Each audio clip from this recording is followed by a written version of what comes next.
Everybody, it's Anna and I'm here with another tip today.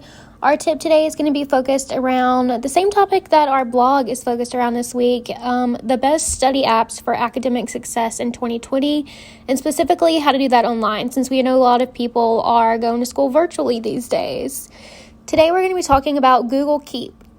It's a really simple note-taking app that can be used for iPhone and Android users.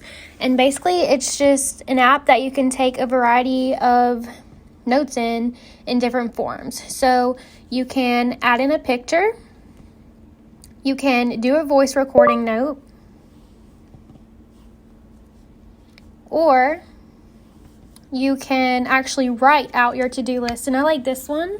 So I would just be writing a to-do list, say this, and then I would write my to-do. And then as I get through this list, I can actually go back and highlight what I've done.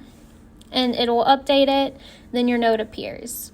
And then you can also do the typed one. So if I wanted to do a grocery store one, grocery, say lettuce,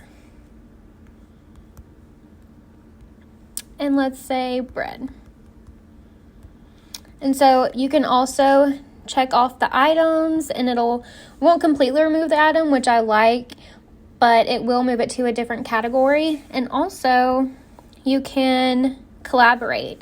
So if you and your significant other want to create a grocery list together and just add things on throughout the day, you guys can both have it on your phone. I hope you guys enjoyed this Tech Tip Tuesday, and I'll see you next